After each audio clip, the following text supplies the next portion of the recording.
रवि लामी छाने र बालेन शाह एक ठाउँमा आएर चुनाव लड्ने र अगाडि जाने दुर्गा प्रसाईले सायद आफ्नो गिरफ्तारी निम्ताउनको निम्ति नै यति उदण्ड र उत्तेजक अभिव्यक्ति दिएका थिए। उनले जुन तथ्यहरू प्रस्तुत गरेका छन् त्यो कसैले बनाइदिएको हो।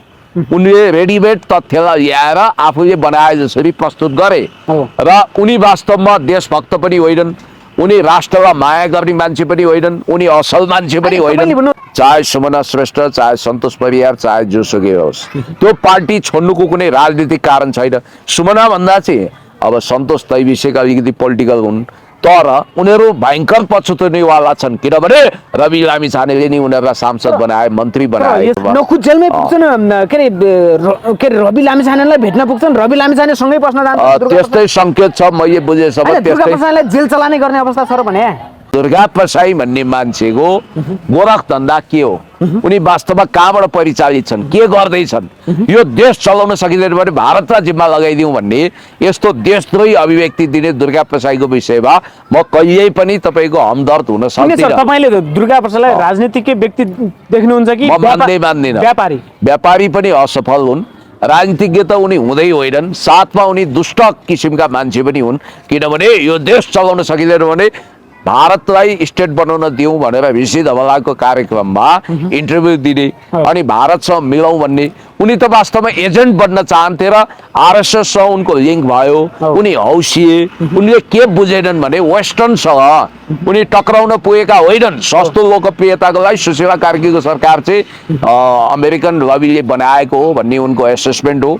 त्यो आधारमा चाहिँ उनले अब चाहिँदा नचाहिँदा कुराहरू बोलेका हुन्। वास्तवमा उनी हिजो पनि हामी जतिखेर Millennium Challenge Corporation Indo Pacific studies साललाल जोडिएको छ, यो वास्तवमा भन्ने हो भने नेपालको राष्ट्रिय हितमा छैन भनेर हामीले वकालत गरिरहँदा उनी कहाँ थिए। अब अहिले उनलाई जब स्वास्थ्य मन्त्री बन्ने रफुचक्कर थियो अनि सुशीला कार्कीले बाल नदिएपछि र ओम प्रकाश अरियालले यस्ता मान्छे हुँदैन भनेर उनको नाम काटिसकेपछि र बालेन शाहले अस्वीकार गरिसकेपछि बिचमा बालेन शाहलाई पनि तथा नाम भने अब माफी पनि मागेका। त्यसकारण 7 गतेको लागि त सुकुम्बासीलाई नै उठाएका थिए उनले। अब यस्तो सुकुम्बासी हुकुमबासी को उठाउँछन्, के गर्छन्, कहाँबाट मान्छे ल्याउँछन्। तराईवासीको नाउँमा भारतबाट मान्छे ल्याउने उनको प्लान थियो।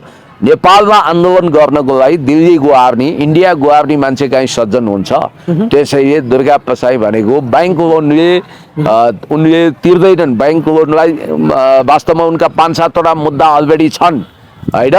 बैंकिङ कसुर छन्, त्यसपछि तपाईँको ज्यान मार्ने उद्योग छ, अन्य मुद्दाहरू छन् र यी मुद्दाहरू एकसाथ बिउतिनी भन्ने मैले बुझेको छु। र उनले इमान्दारी पूर्वक बैंक लोन पनि तिर्दैनन् र विगतमा पनि कमसल धितो देखाएर उनले थुप्रो लोन लिएका छन् र उनको अरबौं लोन तिर्नतर्फ उनलाई ध्यान छैन। खालि अब विभिन्न किसिमको कुरा गरेको छ, उल्टा सिधा कुरा गरेको छ, जनतालाई भ्रमित पारेको छ। पुण्य सर, जुन दुर्गा प्रसाईको अबको आन्दोलन के भन्छ?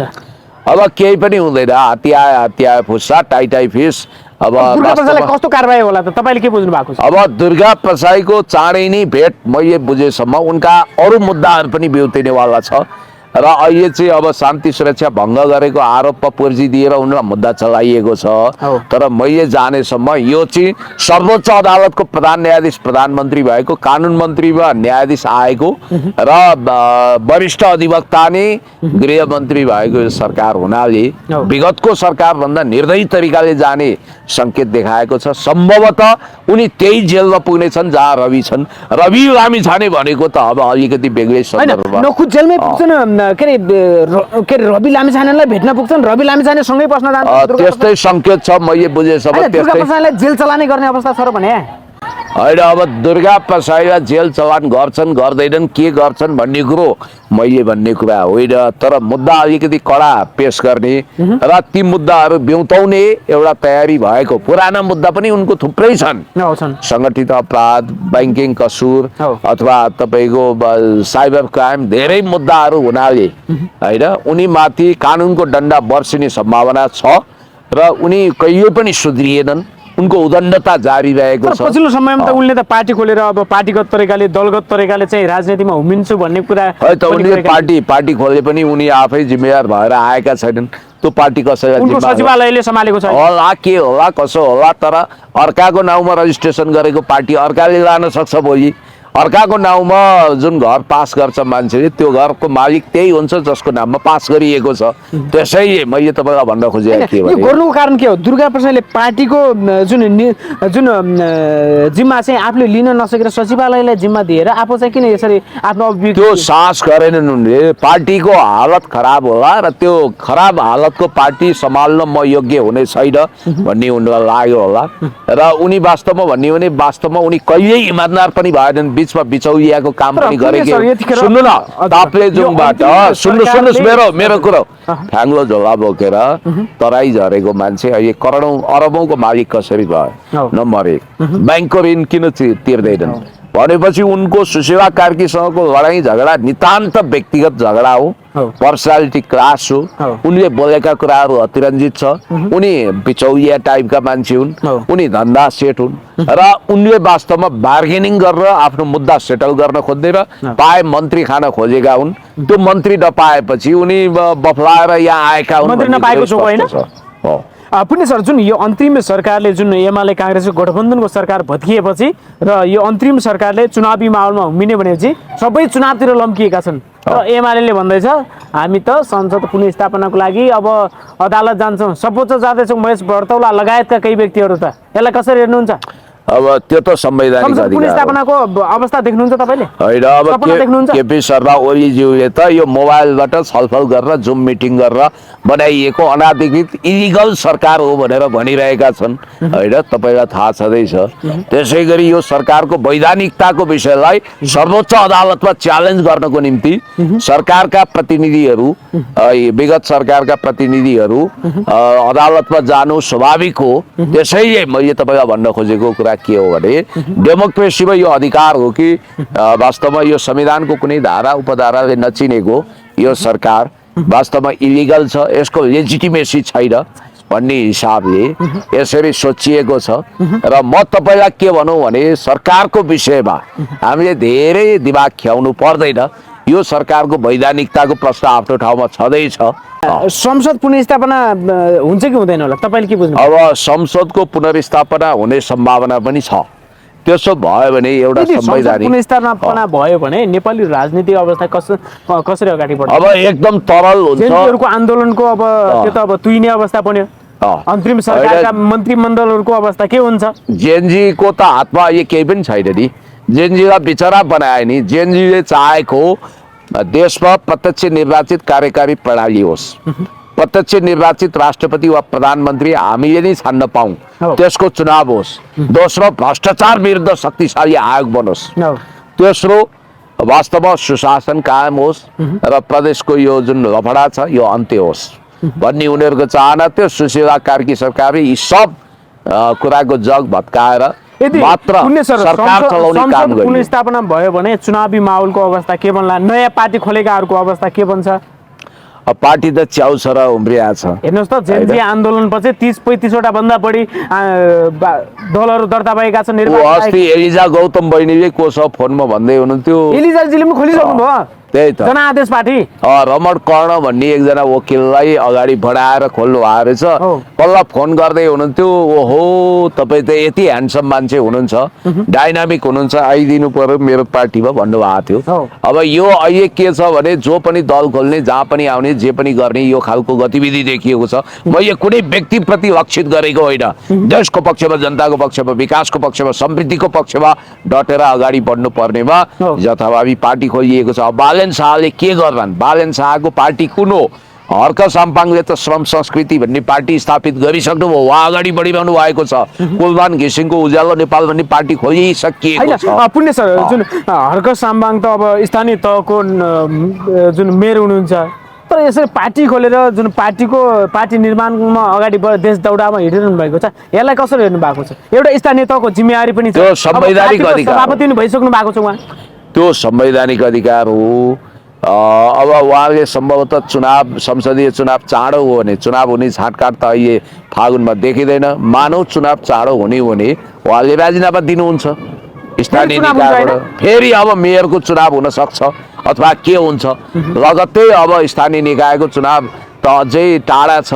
त्यस कारणले गर्दाखेरि अब के हुन्छ, कसो हुन्छ, कसरी अगाडि बढ्छ, अब स्वयं मैले सुनिरहेको छु कि बालेन शाह आफै पनि राजसपाबाट चुनाव लड्ने पक्षमा छन् भन्ने कुरा मैले सुनिरहेको छु। रवि लामिछाने र बालेन शाह एक ठाउँमा आएर चुनाव लड्ने र अगाडि जाने हैन, स्थिति आउला सुकुन कि? त भनिसकेका छन् सबैले अब वैकल्पिक रूपमा राजसपालाई लिनुपर्छ। अब रवि जुन बालेन अन्य बाहिर व्यक्तिहरू सबै एकता भएर अगाडि बढ्नुपर्छ जुन भन्ने कुरा आइरहेको छ। तपाईँलाई म भनिदिउँ, नयाँ फोर्सेसहरूको हिरो आइकन भनेको रवि लामिछानेजी नै हो। रवि लामिछानेलाई सङ्कट बाहिरबाट छैन, भित्रैबाट छ। त्यो पार्टीभित्र अहिले रवि लामिछाने बिना राष्ट्रिय स्वतन्त्र पार्टी मणि बिनाको नाग जस्तो छटपटाइरहेको छ, रानु बिनाको मौरी जस्तो भएको छ, मियो बिनाको दाई जस्तो भइरहेको छ। त्यसैले रवि लामिछानेलाई जसरी पनि निकाल्नुपर्छ भनेर सुशीला कार्कीको सरकारलाई पनि यिनीहरूले गुहारिरहेका छन्। फास्ट ट्र्याकबाट अगाडि बढाउनु फास्ट ट्र्याकबाट मुद्दा अगाडि बढाउनु पर्छ भनेर स्वर्णिम वाग्लेजीले पनि मनले नमाने पनि मुखले भनिरहेको अवस्था छ। त्यस कारणले गर्दाखेरि रवि भनेकै राजसभा भनिरहेको भन्नाले हजुर मुखले नमाने पनि मनले नमाने पनि मुखले भनिरहेका छन्। अब रविको वास्तविक हित होस् भनेर चाहने मान्छे कति होला नि राजसभामा? ल तपाईँलाई एउटा कुरा भन्छु, नाता सम्बन्ध रगतको नाता कति महत्त्वपूर्ण हुँदो रहेछ भने उहाँ त मेरो आमाको मावली हो नि। हेर्नुहोस्, रवि लामिछानेलाई जथाभावी भनेको सुन्दा, रवि लामिछानेलाई नाजायज झुटो आरोप लगाउँदा मेरो मन कटक्क काटिन्छ।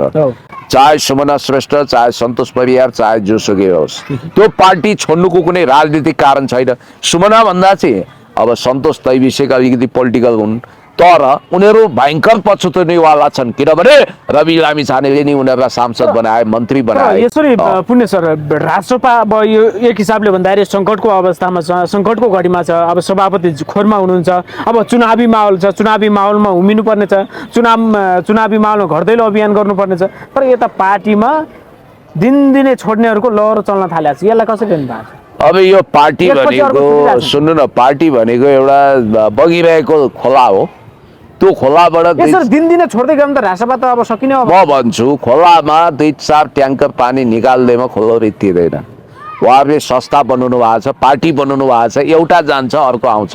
तर एउटा कुरोको कन्सर्न चाहिँ के हो भने जेन्युन मान्छेहरूले पार्टी छोड्यो भने घाटा लाग्छ। त्यो कारण त्यो पहिरो भत्केसो रोक्नुपर्छ भन्ने कुरा चाहिँ हो। सुमना श्रेष्ठ व्यक्तिलाई हेर्नु न, सुमना श्रेष्ठ एउटा शिक्षा मन्त्री भइसकेको अब्बल व्यक्ति होइन, सुमनाजीको त बेइमानीको राजनीति हो, धोकेबाजी हो, उहाँले विश्वासघात गर्नुभएको। आशा गरिएका व्यक्तिहरू निस्किँदैछन्। पिलो निचोर्दैमा शरीरको तौल घट्दैन, ऐजरो देखेपछि त्यसलाई अपरेसन गरेर फ्याँकिन्छ हो। त्यसकारण सुमनाहरूको बहिर्गमनलाई सिरियसली लिनु हुँदैन। सुमना श्रेष्ठजी कतिले पनि यो पनि भन्दछन् के पुण्य सर, अब राजसभामा जुन समानुपातिक रूपमा चाहिँ रविले चुनेका थिए ती व्यक्तिहरू सबैले छाड्नेछन्। यति मात्र होइन, अन्य व्यक्तिहरू पनि निस्किनेछन्, किनकि राजसभाले अब समानुपातिकमा नदोहोऱ्याउने अडान लिएपछि अब उनीहरूको हैसियत भनेको अब फेरि प्रत्यक्ष रूपमा लडेर चाहिँ जित्न सक्ने अवस्था बन्दैन। त्यो भएर पनि अवसरको रूपमा चाहिँ अन्य कुनै पार्टीमा सिफ्ट हुने अवस्था पनि बन्न सक्छ भन्ने कुरा पनि छ। यसलाई कसरी लिनु भएको छ? तपाईँले भनेको कुरामा दम हुन सक्छ भाइ, किनभने अब राजसभामा अवसर छोप्न आएका अवसरवादीहरू पदको लागि, सत्ताको लागि, म मन्त्री हुन्छु, म प्रधानमन्त्री हुन्छु, म राष्ट्रपति हुन्छु, म पार्टी चलाउँछु, म यो महामन्त्री बन्नु पर्थ्यो, पाइन, कविन्द्र बुर्लाकोटी बने होइन, म सभापति बन्न चाहन्थेँ, रवि लामिछानेको ठाउँमा पाइन, त्यसकारण म यहाँ अर्को दल खोलेँ भन्नेहरूको कमी हुँदैन। याद गर्नुहोस् है, अब पल्लो घरको नरे पल्ला घरकोमा सरे। तर इन्दिरा गान्धीले लेन्डुप दोर्जेको विषयमा भन्थिन् रे के, सिक्किमलाई भारतमा विलय गरेपछि लेन्डुप दोर्जे क्याबिनेट मन्त्री बन्न चाहन्थे। पहिला त्यो भारतमा हिमाली स्वतन्त्र राज्य सिक्किमलाई विलय गर्न उनलाई झुटा आश्वासनहरू दिइयो, जस्तो कि भारतको स्वतन्त्र भारतको राष्ट्रपति बनाइनेछ अथवा प्रधानमन्त्री उपराष्ट्रपति बनाइनेछ भनियो। पछि लेन्डुप दोर्जेलाई भेटै दिएनन्। हो, भेट नदिइसकेपछि इन्दिरा गान्धीको पिएले एक दिन सोधेछन्, म्याडम हजुरले किन भेट दिनुभयो नि? यो मान्छेले आफ्नो देशप्रति भयङ्कर गद्दारी गरेर सिक्किमलाई भारतमा मिलायो, यसलाई हामीले किन महत्त्व नदिएको भन्दा उनले अङ्ग्रेजीमा भनिछन् के, or renegade of his motherland should be probable renegade of our country India भनेर भनिन्छन्। अर्थात् आफ्नो मातृभूमि सिक्किमको गद्दार भारतको पनि सम्भावित गद्दार हुन सक्छ। त्यसैले सुमना श्रेष्ठहरू कहीँ पनि चयनले उनीहरूले राजनीति गर्न सक्ने छैनन्, किनभने रवि लामिछानेको आँसुले उनीहरूलाई पोल्ने छ। रवि लामिछानेले त अब सडकबाट उठाएर सांसद बनाइदिनु, सडकै त हो यार, सडक छाप जस्तो कुरा गर्नुभयो। होइन त्यो भन्दैमा मैले त्यसो भन्न खोजेँ होइन, सडकमा हुने बित्तिकै राजनीतिक भविष्य सङ्कटमा हो, उनको राजनीतिक भविष्य भयङ्कर होइन, सङ्कटमा त उनको राजनीतिक भविष्य त्यही दिन परेको थियो जुन दिन उनले आफूलाई शिक्षा मन्त्री बनाउने पार्टीप्रति कृतज्ञता र बेइमानी विश्वासघात गरिन्। अब म तपाईँलाई भन्छु, म सुन्नु न, घिसिङको पार्टीमा अटेनन्, बालेनको पनि अट्ने अवस्था देखिएन। सुरुमा उनको दाउपेच के थियो? घाटको अवस्था भयो। वल्लो घर न पल्लो घाटको भइन्। सुरुमा उनको दाउपेच के थियो?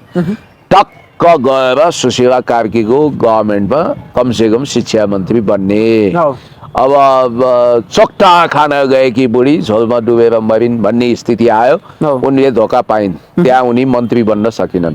त्यसपछि कुलमान घिसिङको पार्टीमा सके सभापति नभए उपसभापति बन्ने उनको दाउ थियो, कुलमानले पत्याएनन्, बरु अनुप उपाध्याय भन्ने एकजना सचिवजीलाई लगेर उनले पार्टी अध्यक्ष बनाए।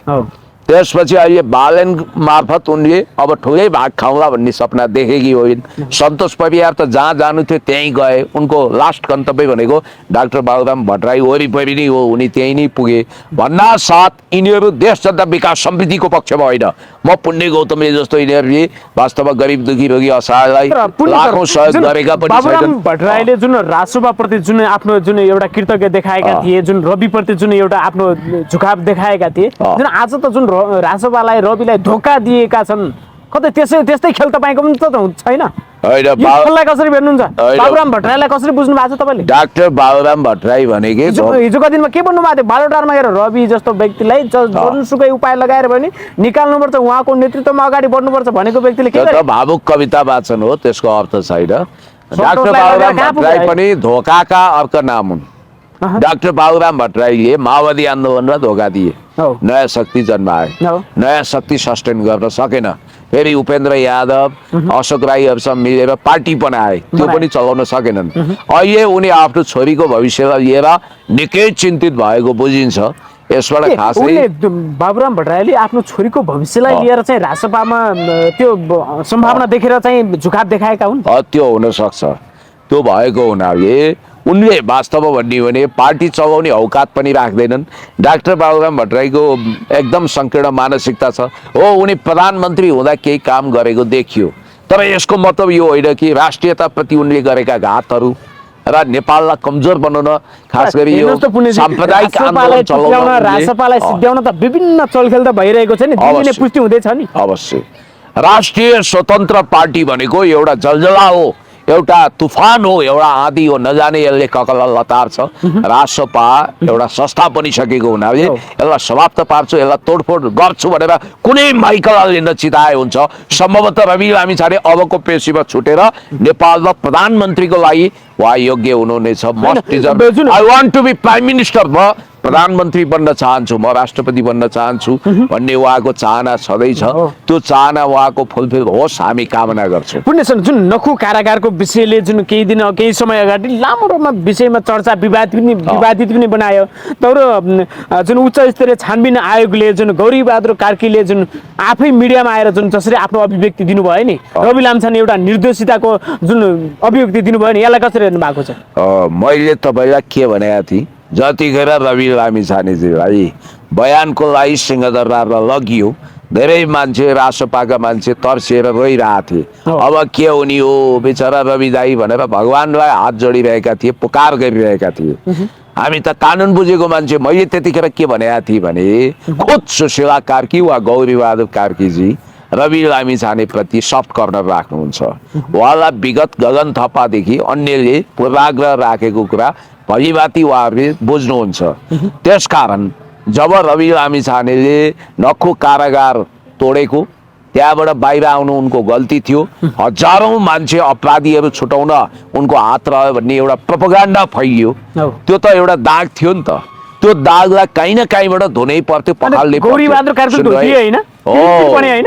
अब मैले त्यतिखेर भनेको थिएँ कि रवि लामिछानेलाई क्लिन चिट दिलाउन पनि यो आयोगले बयानको लागि बोलाएको हो। हो। यो प्रतिवेदनमा रवि लामिछाने निर्दोष रहेको उसले लेख्ने छ। हो। मेरो विचारमा अहिले यो भन्न त सक्दिनँ। हो। त्यसैले मैले तपाईँलाई भन्न खोजेको श्रीमान तपाईँको अनुमान सही लाग्यो होइन? सही ठाउँमा न्यायाधीश गौरीबहादुर कार्कीज्यूको आयोगले तयार पार्ने प्रतिवेदन कस्तो हुन्छ सालाखाला हामी बताउन सक्छौँ। हो। अनुमान पूर्वानुमान गर्न सकिन्छ।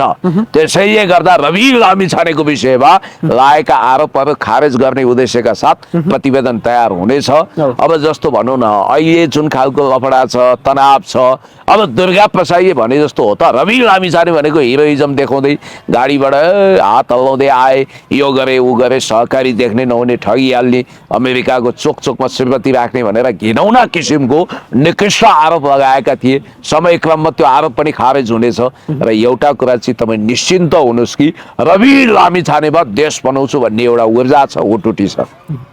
अब जुन रवि लामिछानेलाई उच्च अदालतले फेरि सर्वोच्चको मिसिल झिकाउन माग गरेको छ नि, अब कस्तो मिसिल चाहिँ जाला? अब रवि लामिछाने छुट्ने अवस्था बन्ला कि नबन्ला? तपाईँको अध्ययन अनुसन्धानले के भन्छ? परिपक्व आदेश गर्नको निम्ति परिपक्व तयारी गर्नुपर्छ। हतपतमा लतपत गर्नु हुँदैन। अब अदालतले यस्तो रामबाण औषधि रूपी आदेश दिनेछ, अदालत रूपी न्यायको मन्दिरले, कि रवि लामिछाने हेर्दा हेर्दै जेल मुक्त हुने अवस्था आउँछ र उहाँको भाग्य र भविष्य उज्यालो छ। उहाँको जीवनमा अहिले देखिएको यो एकदम सघन गाढा अँध्यारो भनेको रातको 2:30 बजेको अँध्यारो जस्तो हो। अब उज्यालो हुनेवाला छ, भालेको डाक सुनिनेवाला छ, उहाँको जीवनमा सुनौलो प्रकाश छरिनेवाला छ। तपाईँ ढुक्क हुनुहोस्। अब हेर्नु न, अब राष्ट्रिय राजनीतिका तरङ्गहरू त तपाईँले देखिरहनु भएको छ। आज अब जेएनजीका भाइ बहिनी र नेकपा एमालेका युवा सङ्घका हो त्यो सङ्केत तपाईँले गर्दै हुनुहुन्छ।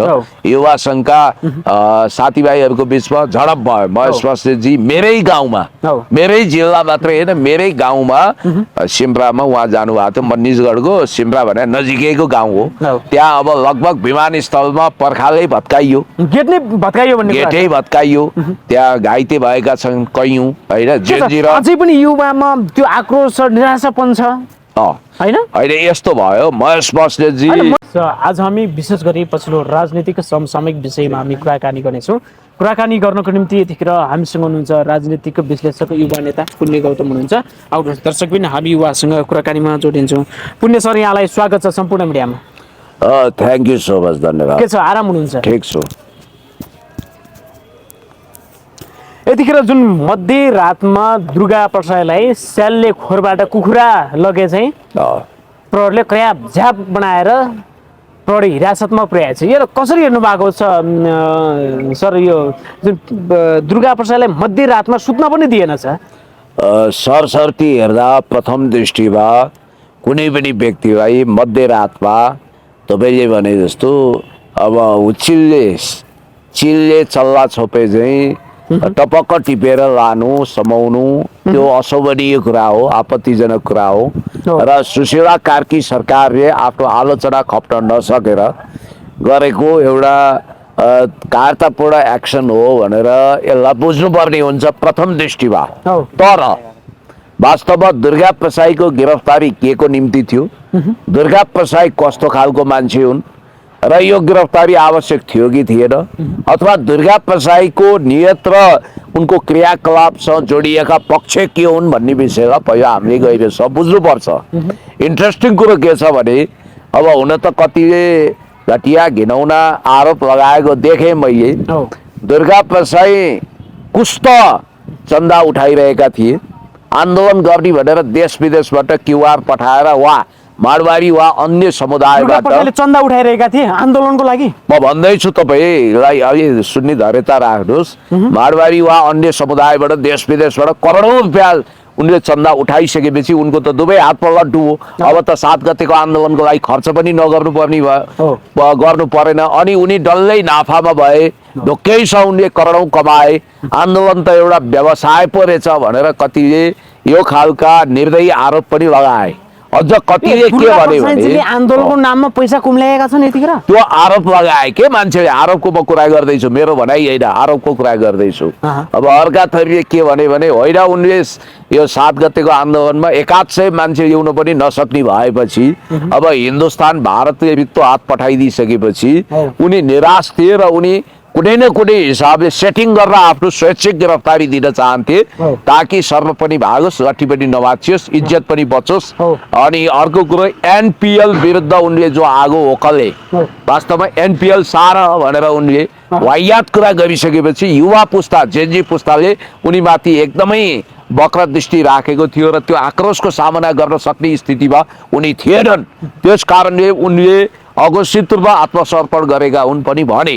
तर एउटा कुरा चाहिँ पक्का म पनि के अनुमान गर्छु भने दुर्गा प्रसाईले सायद आफ्नो गिरफ्तारी निम्ताउनको निम्ति नै यति उदण्ड र उत्तेजक अभिव्यक्ति दिएका थिए। उनले जुन तथ्यहरू प्रस्तुत गरेका छन् त्यो कसैले बनाइदिएको हो।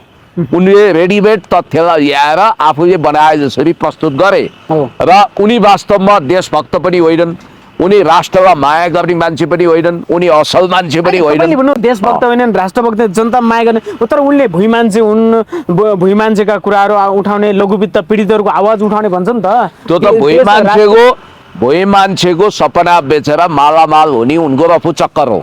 यसमा हामीले साँचो बोल्नुपर्छ। तर दुर्गा सर के अरे पुण्य सर, जुन दुर्गा प्रसाईदेखि यो अन्तरिम सरकार र सुशीला कार्कीको सरकार डराएको हो भन्ने कुरा आएको छ क्या। होइन, एउटा कुरा के भने यो देश चलाउन सकिँदैन भने भारतमा लगेर बुझाइदिउँ, अथवा मोदीलाई सम्माननीय प्रधानमन्त्री भनेर चागडी गर्ने, यो देशलाई भारतमा बुझाइदिउँ भन्ने, आसाममा मेरो जग्गा जमिन छ म त्यहीँ गएर बस्छु, मलाई देशको मतलब छैन भन्ने दुर्गा प्रसाई अनि एनपिएलको विरोध गर्ने दुर्गा प्रसाईलाई तपाईँ कसरी देशभक्त भन्न सक्नुहुन्छ? त्यसकारण यस्तो उनको अभिव्यक्ति बापत उनी वास्तवमा दण्डित हुन लायक छन्। यसमा हेर्नुहोस्, मलाई सस्तो लोकप्रियताको भाउ त चलाउनु पर्दैन। अब जहाँसम्म अब उनी चलाख मान्छे हुन्। होइन पुण्य सर, जुन दुर्गा प्रसाई मध्यरातमा पक्राउ पर्यो नि, के को आधारमा पक्राउ पर्यो भन्ने कुरा नै अलमल्ल पर्यो। अब त्यही पक्राउ दिउँसो माथि नै जुन उनले आफ्नो अभिव्यक्ति दिएका थिए त्यही त्यसैको आधारमा हो कि अभिव्यक्ति स्वतन्त्रता भन्ने कुरा पनि छ। सुन्नु न, त्यस्तो हुँदैन कि प्रहरी भनेको देशभक्त बर्दिवाल घरि सस्तो लोकप्रियताको लागि लाखौँ तलब हुनुपर्छ भनेर पब्लिसिटी स्टन्ट पनि गर्छन्। घरि अब प्रहरीलाई चुत्थो गाली गरेर अझ कुटाइ खानुपर्ने पनि भन्छन्।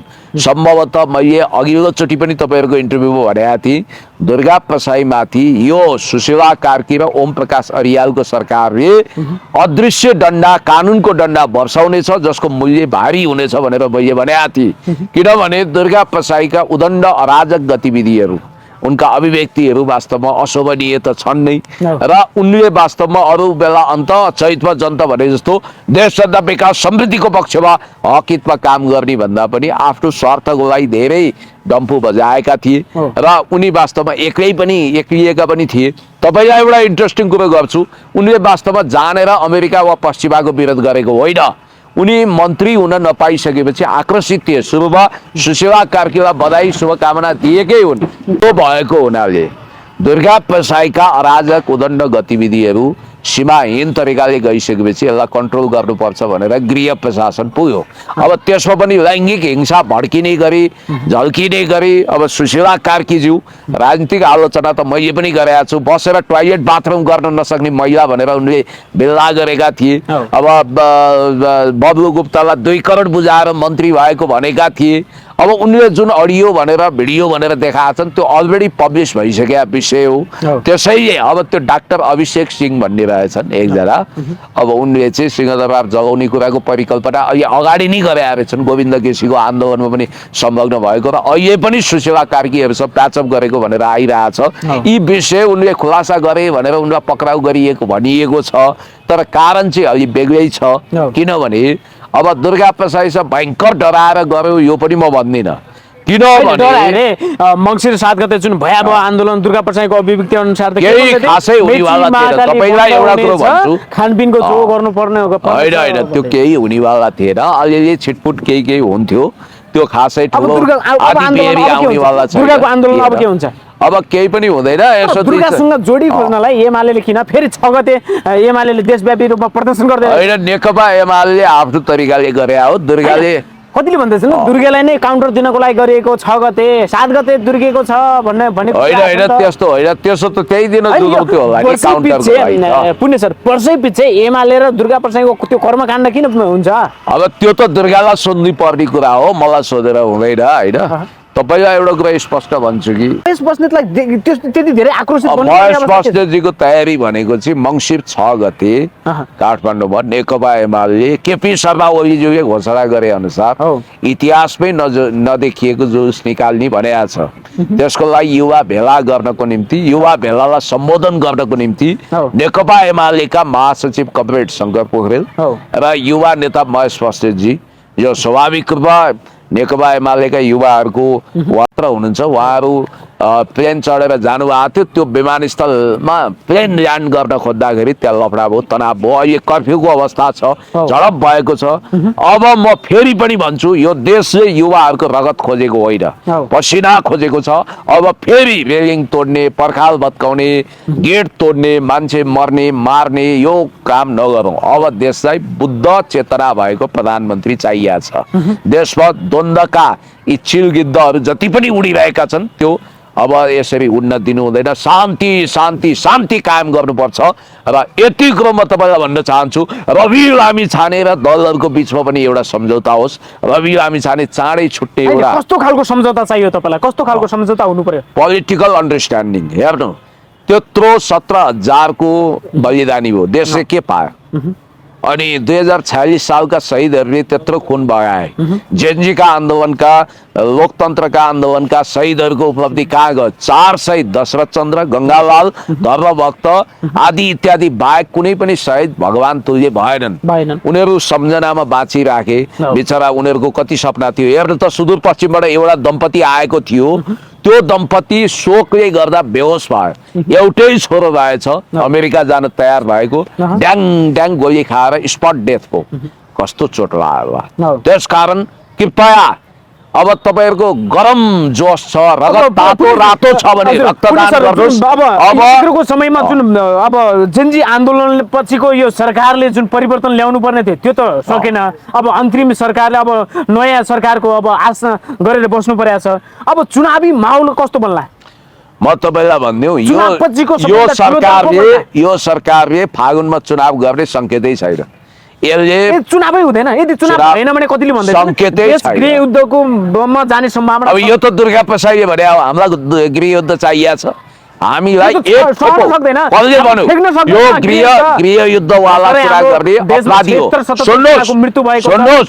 यो गृह युद्धवाला कुरा गर्ने मान्छे अपराधी हो यस्ता अपराधीलाई ढिम्किन पनि दिनु हुँदैन यस्ता अपराधी देशद्रोहीहरूलाई कडाभन्दा कडा कारबाही गर्नुपर्छ किनभने अपराधी र देशद्रोही हिंसक मान्छेहरू कसैको दाइ हुँदैन भाइ हुँदैन दिदी हुँदैन बहिनी हुँदैन अपराधीको कुनै भाषा हुँदैन बेस हुँदैन देश हुँदैन त्यसकारण यस्ता अपराधी टेरोरिस्टहरूलाई कडाभन्दा कडा कारबाही गर्नुपर्छ सर तपाईले भन्नुभयो अब चुनावी माहौल अवस्था देखिन्न भन्नुभयो कि एमालेकै कारणले चुनाव नहुने अवस्था बन्न सक्छ स्वयं सरकार विभिन्न म तपाईलाई भन्छु सुदन गुरुङले अस्ति सायद सुशीला कार्की वा ओम प्रकाश अरियाल कोसँग बसेर चिया खाएको नि बाहिर आएर भन्दै थिए अब चुनाव त नहुने भो फागुनमा चुनाव हुँदैन भने म तपाईलाई भन्छु चुनाव सार्नको लागि यो सरकार बहाना खोजिरहेछ यसले सुरुमा वैशाखमा भन्छ वैशाखमा सकेन भने यसले 1 वर्षसम्म आफ्नो आयु लम्बाउन खोजिरहेछ लङ्का जलाउने हनुमान पगरी गुत्ने डेढु अनि जेनजीमा रगत बगाउनेहरू अहिले बिचल्ली छ त्यो 15,000 खर्च रे त्यस्ता 15,000 त हामी नि दिन सक्छौं के बिजोग गरेको सरकारले यो परिवार जेनजी आन्दोलनबाट प्रताडित भएको परिवार अहिले हरिबिजोगमा छ तर त्यहाँ खरोज पनि नआएको कपाल पनि नहलिएको मान्छे गएर ऊ जगदीश खरेल संचार मन्त्री फलाना तिलाना मन्त्री यस्तो काई हुन्छ त्यसैले हिजो तपाईँ एउटा पाठ सिक्नुपर्छ खगेन्द्र सुनवार वा दुर्गा प्रसाई मान्छे जस्ता मान्छे आफ्नो थुतुनुकै कारण बढी बोलेकै कारण मुद्दा सुद्दाको लफडाको कारण मन्त्री बन्न सकेनन् उनीहरू बन्न पनि सक्दैनन् जुन भ्रष्टाचार विरुद्ध चाहिँ निर्मम बनेर चाहिँ अगाडि बढ्नुपर्छ भने चौतारा जनमानसमा पनि छ जेनजी युवाहरूको नि माग हो अब हिजोका दिनमा चन्द्र कुबेर खापुङ जी जुन दलगतबाट छानिएको भन्ने जुन एउटा आरोप पनि लागेको थियो उहाँले सहयोग गर्नु भएन भन्ने कुरा पनि थियो तर अहिले नयाँ आइजिपी दानबहादुर कार्की जुन जेनजी सरकारले नै छानेको छ चुनेको छ हाम्रो एउटा योग्यता क्षमताको आधारमा आउनु भएको छ दानबहादुर कार्की, तर किन भ्रष्टाचारीहरूमाथि डन्डा चलाइरहेको छैन, भ्रष्टाचारीहरू पकड्नेतिर आँट गरेको यो छैन? सरकारको ध्यानै त्यहाँ छ। हिजो एकजना पत्रकारले सिंहदरबारमा गृहमन्त्रीज्यूलाई जुन सोधेका थिए, जुन के अरे दुर्गा प्रसाई अनि निकोलसलाई मात्रै देख्ने हो कि गुन्डुतिर जाने हो भन्दै गर्दाखेरि चुपचाप लगाएर मौन तरिकाले अगाडि बढ्नुभयो, किन चुपचाप छ? होइन, अब निकोलसहरूको त कुरै नगरौँ, उहाँ जे पनि बोल्नुहुन्छ, जे पनि अब ऊ के अरे यो सरकारले गुन्डुतिर जाने आँट किन गर्दैन? अहिले त्यो त सरकारलाई सोध्नुहोस्, मलाई सोध्ने होइन। होइन, त्यो हिम्मत आँट छैन। होइन, अब गौरीबहादुर कार्कीजीकै एउटा इन्टरभ्यू हेरेको थिएँ, केपी शर्मा ओलीज्यूलाई एरिया हदबन्दीको कारण गर्नुको कारण चाहिँ उहाँको सुरक्षाको लागि हो भनेर भनिरहनु भएको थियो। उपत्यका बाहिर अट्याक हुन पनि सक्छ भनेर त्यसरी बोलिरहनु भएको थियो। नभन्दै आज कार्कीको सरकार नेतृत्वको जुन छानबिन समितिले ल्याएर घोग्राट्याङ बनाएर छानबिन अब त्यो लिन सक्छ। 23 र 24 गते पक्राउ गरेर नरसंहार मचाउने, आगजनी गर्ने, चाहे राज्य पक्षको होस्, चाहे नक्कली जेन्जी वा सक्कली जोसुकै नहुन्, किन नहुन्, आगजनी गर्ने, अपराध गर्ने, लुटपाट गर्ने, हिंसा गर्ने, हर कसैको हातमा हतकडी गर्नुपर्छ, उनीहरूलाई कारवाही गर्नुपर्छ भन्ने जनताको चाहना। तर यो जेन्जी आन्दोलनको मर्म र भावनामाथि छुरा रोपेर जेन्जी आन्दोलनको जग भत्काएर जेन्जीमा व्यवहारिसी बनाएर बनेको यो सरकार, यसको एउटै काम के भने दिन काट्ने।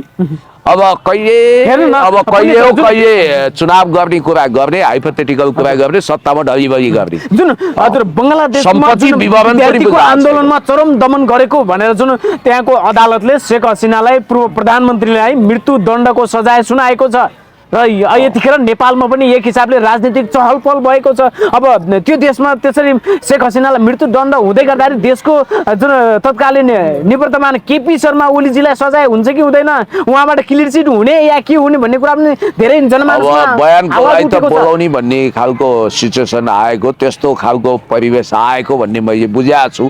अब के गर्ला, जहाँसम्म श्रीलङ्काको के अरे बङ्गलादेशको संविधानमा मृत्युदण्डको कानुन पनि रहेछ र अब यसो भनौँ न, अहिले उनी दिल्लीमा एक्जाइलमा छिन्, भारतमा, अथवा भारतीय पक्षले उनलाई आफ्नो गोदमा लिएको छ, काखमा बसाएको छ र त्यहाँको उच्च अदालतले शेख हसिनालाई सयौं त्यहाँका आन्दोलनकर्मी विद्यार्थीहरूको हत्या अभियोगमा मृत्युदण्ड पेनाल्टीको फैसला सुनाएको छ। अब त्यो विरुद्ध उनले त्यहाँ सुप्रिम कोर्टमा याचिका गर्ने होला, च्यालेन्ज गर्ने होला, त्यसले के गर्ला त्यो हेर्न बाँकी छ। कानुनी दाउपेचहरूका कुरा हेर्दै गरौँला। तर सबभन्दा महत्त्वपूर्ण कुरो चाहिँ के हो भने त्यसको प्रभाव नेपालमा पनि पर्न सक्छ भन्ने अनुमान त लगाउन सकिन्छ। तर नेपालमा थालिसके शेख हसिनालाई मृत्युदण्डको सजाय, देशमुख जुन त्यतिखेर 21 जना माथि युवामाथि संसद भवन अगाडि टाउकोमा छातीमा ताकी गोली हान्नेहरूलाई कारबाही गर्ने कि नगर्ने? यसमा मृत्युदण्डको सजाय त छैन यो देशमा, तर जन्मकैदको सजाय त छ नि। तर फौजदारी केस अन्तर्गत हुन त अब यस्तो पनि तर्क आइरहेछ कि वास्तवमा गोली हान्ने आदेश दिने भनेको सिडिओबाट हो, सिडिओले फिल्ड कमान्डरलाई दिने हो। सिडिओले पनि सुन्नु न मेरो कुरो, गृह मन्त्रालयको शान्ति सुन्नु न मेरो कुरो भने कस्तो कुरा गर्नुहुन्छ, पुरा विषय नै राख्न दिनुहुन्न तपाईँ। गृह मन्त्रालयको शान्ति सुरक्षा शाखामा सिडिओले सोध्छ, अझै आवश्यक पर्यो भने गृह सचिव हुँदै गृहमन्त्रीसम्म त्यो न्युज फ्लो हुन्छ अथवा आदेश दिने काम हुन्छ। त्यो प्रधानमन्त्री स्तरबाट चेन अफ कमान्डमा आउँदैन। कानुन त उनी बाध्य छैनन्, केपी शर्मा ओलीज्यू वा रमेश लेखक भनिए पनि नैतिक जिम्मेवारी त भयो नि त। त्यत्रा मान्छे मरेको छ, त्यसको जवाफदेहिता त सत्ताले लिनुपर्छ, तात्कालीन वा गृहमन्त्रीले नैतिक रूपमा लिनुपर्छ। अब नैतिकता कुन चरोको नाम हो भनेर सोध्ने अवस्थामा ती कुराहरू के होला कसो होला बेग्लै कुरा हो। खैर यति कुरो भन्न चाहन्छु कि जसरी अवामी लीग को नेत्री शेख हसिनालाई अहिले मृत्युदण्डको फैसला सुनाइएको छ, अब त्यो सर्वोच्च अदालतले उल्टाउला वा एज इट इज काम गरेर त्यो हेर्न बाँकी छ। तर त्यसको प्रभाव नेपालमा पनि कहीँ न कहीँ परेको छ। एक हिसाबले नेपालले राजनीति पनि उथुलपुथुल हुने अवस्था छ है। त्यो हुन सक्छ। अब चुनाव भएन भने के होला कसो होला, कुन अराजकता आउला, फेरि कल्याण श्रेष्ठ फर्किने उनकी सरकारमा नयाँ किसिमको समीकरण तयार हुन्छ कि केही भन्न सकिँदैन। हवस्, समय संवादको लागि यहाँलाई धेरै धेरै धन्यवाद। Thank you so much.